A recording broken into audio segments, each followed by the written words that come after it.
What is the best movie quote you have ever heard? I'm having an old friend for dinner. FTHF FTHF THF TH. No time for love. Dr. Jones. That belongs in a museum. So do you. Hey, laser lips. Your mama was a snowblower. Number 5. Short circuit. Los Locos kick your face. Los Locos kick your balls into outer space. And GT, well, he should have armed himself if he's gonna decorate his saloon with my friend. Makes me think of one of my favorite lines from Tombstone. In response to, you can't shoot me. You're so drunk you were probably seeing double. Doc Holliday says that's why I have 2 guns. One for each of you. I love you in Wall Street. Charlie and Martin Sheen to each other in of a thing, killing a man. Take away all he's got and all he's ever gonna have. George Carlin had a bit where he suggested substituting the word kill in movies to make them less violent. Unforgiven is the best possible movie to try this with, including my favorite. He was the first man I ever fucked. Will, and he was talking and I fucked him. It's too bad she won't live. But then again, who does? So many good ones from Blade Runner. I've seen things you people wouldn't believe.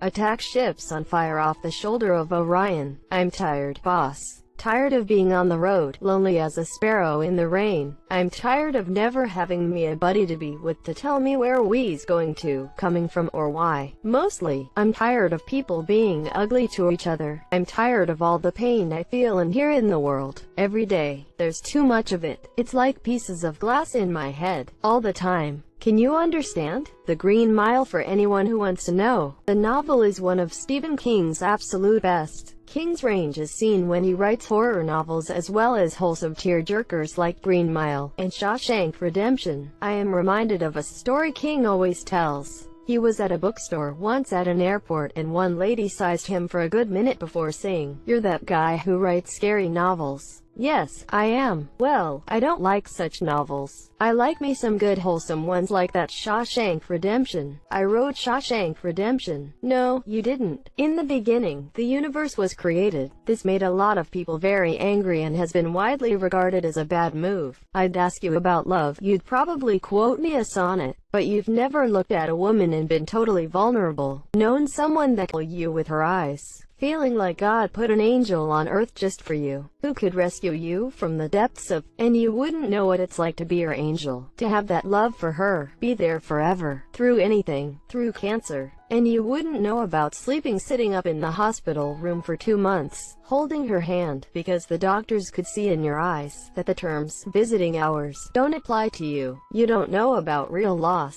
cause it only occurs when you've loved something more than you love yourself. From the movie Good Will Hunting. God, that is one of the best. And from one of the best movies. Look, you're my best friend, so don't take this the wrong way, but in 20 years if you're still living here, coming over to my house, watching the Patriots games, work in construction, I'll kill ya. That's not a threat, that's a fact. I'll kill ya. No, no, no, no, no, you don't owe it to yourself. You owe it to me, cause tomorrow I'm gonna wake up and I'll be 50, and I'll still be doing this, and that's alright, that's fine. I mean, you're sitting on a winning lottery ticket and you're too much of a to cash it in, and that's, back quote, cause I'd do anything to have what you got. So would any of these guys. It'd be an insult to us if you're still here in 20 years. Hanging around here is a waste of your time. You don't know that. I don't. No, you don't know that. Oh, I don't know that. Let me tell you what I do know. Every day I come by to pick you up,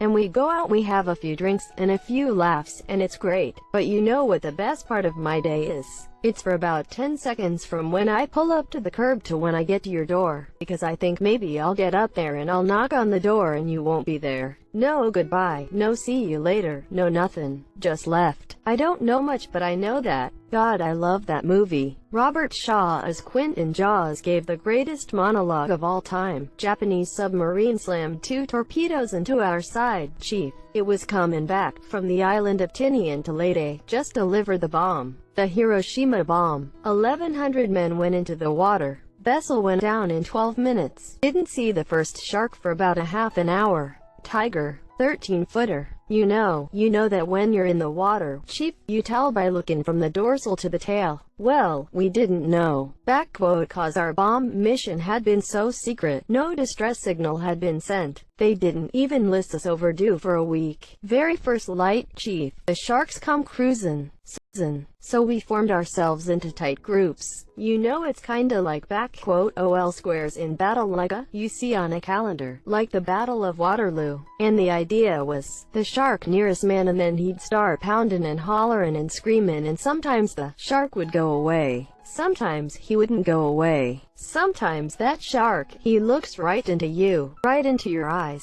You know the thing about a shark, he's got lifeless eyes, black eyes, like a doll's eye. When he comes at ya, doesn't seem to be living, until he bites ya and those black eyes roll over white. And then, then you hear that terrible high-pitched screaming, and the ocean turns red in spite of all the pounding and the hollering. They all come in and rip you to pieces. You know, by the end of that first dawn, lost 100 men. I don't know how many sharks, maybe 1,000. I don't know how many men. They averaged 6 an hour. On Thursday morning, chief, I bumped into a friend of mine, Herbie Robinson from Cleveland. Baseball player, bosom's mate. I thought he was asleep, reached over to wake him up. Bobbed up and down in the water, just like a kinda top, upended. Well, he'd been bitten in half below the waist. Noon the 5th day, Mr. Hooper, a Lockheed Ventura, saw us. He swung in low and he saw us. He'd a young pilot, a lot younger than Mr. Hooper. Anyway, he saw us and come in low. And 3 hours later a big fat PBY comes down and start to pick us up. You know, that was the time I was most frightened, waiting for my turn. I'll never put on a life jacket again. So, 1,100 men went in the water, 316 men come out. The sharks took the rest. June the 29, 1945. Anyway, we delivered the bomb. The fact that he's telling a story that actually happened gives it so much more gravity. I wish I could see original reactions of the audience when Jaws first came out, because the USS Indianapolis tragedy would have still been very recent knowledge around then. The way Shaw delivers that monologue just blows me away. I love the smell of napalm in the morning. You know, one time we had a hill bombed for 12 hours. When it was all over, I walked up. We didn't find one of them, not one stinkin' dink body. The smell, you know, that gasoline smell, the whole hill smelled like victory. Someday this war's gonna end. Lieutenant, call Bill Kilgore. Apocalypse Now. The character of Kilgore gave the movie that really surreal feeling, and the way Sheen stares at him, is this really going on? What's adding to the surrealism? I love the message Kilgore plays over the loudspeakers of the helicopter as they are searching for Willard and the rest of the crew to retrieve the stolen surfboard. And GT, I will not hurt or harm you. Just give me back the board, Lance. It was a good board and I like it. You know how hard it is to find a board you like. All I have in this world is my balls and my word, and I don't break them for no one. Scarface has a lot of good quotes. My favorite, every day above ground is a good day. No luck catching them killers then? It's just the one killer actually. You wanna be a big cop in a small town? Off up the model village. I suppose you're wondering why we call them the Andes. Because they're both called Andrew. I love rumors. Facts can be so misleading, where rumors, true or false, are often revealing. Christopher Waltz said it. Obviously I'm talking about the lesser-known Christopher, who coined the phrase and was only later used in the movie. You can stop correcting me now. Hans Landa is my favorite villain ever. He's one of those characters that clearly thinks very highly of himself, but considering he's a colonel for the has probably put in the work to earn his reputation. And even though that work is utterly despicable, he clearly enjoys it and loves that he's good at it. And he wraps all of that up with such a menacing charm. That first scene is my favorite part of the whole movie. The way Waltz goes from friendly and cordial, sympathetic to the redundancy of his intrusion, and even embarrassed by his reputation, and suddenly shifts into sheer, absolute, frigid menace is so satisfying to watch every single time. Who said that? WHO that said that? Who's the slimy little communist twinkle toe down there who just signed his own death warrant? Nobody, huh? The fairy godmother said it. Outstanding.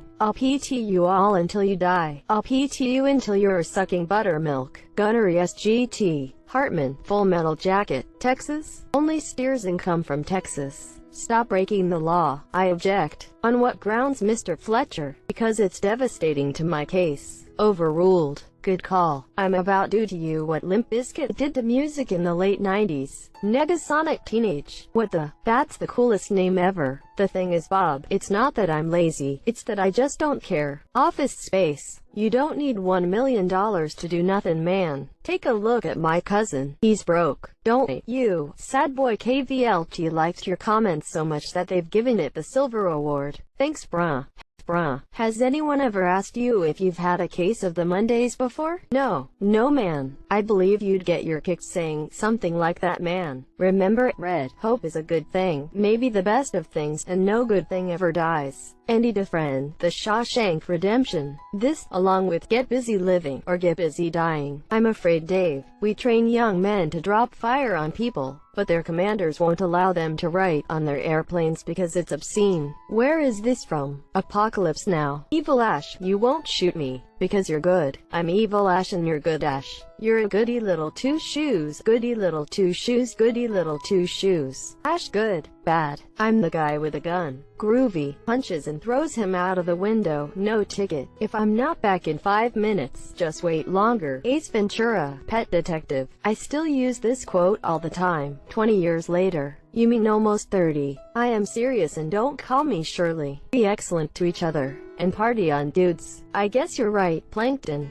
I am just a kid, and you know, I've been through a lot in the past 6 days, 5 minutes, 27.5 seconds. And if I've learned anything during that time, it's that you are who you are, and no amount of mermaid magic or managerial promotion or some other third thing can make me anything more than what I really am inside, a kid. But that's okay, because I did what everyone said a kid couldn't do. I made it to Shell City, and I beat the Cyclops, and I rode the Hasselhoff, and I brought the crown back. So yeah, I'm a kid, and I'm also a goofball, and a wingnut, and a knucklehead McSpazitron. But most of all, I'm a goofy goober. Rock, leave the gun, take the cannoli. My parents actually used to quiz me on that as a kid, and I was so confused why for the longest time. They would ask what to do if there is a gun and a cannoli, and the answer was that, when King Lear dies in Act 5. Do you know what Shakespeare has written? He has written, he dies. No more. No fanfare, no metaphor, no brilliant final words. The culmination of the most influential piece of dramatic literature is, he dies. Now I am not asking you to be happy at my leaving, but all I ask you to do is to turn the page and let the next story begin. Mr. Megorium. We don't read and write poetry because it's cute. We read and write poetry because we are members of the human race, and the human race is filled with passion. Medicine, law, business, engineering, these are noble pursuits necessary to sustain life. But poetry, beauty, romance, love, these are what we stay alive for. No matter what anybody tells you, words and ideas can change the world. We're not laughing at you, we're laughing near you. There's a time for daring and there's a time for caution, and a wise man understands which is called for. Mr. John Keating, Dead Poets Society.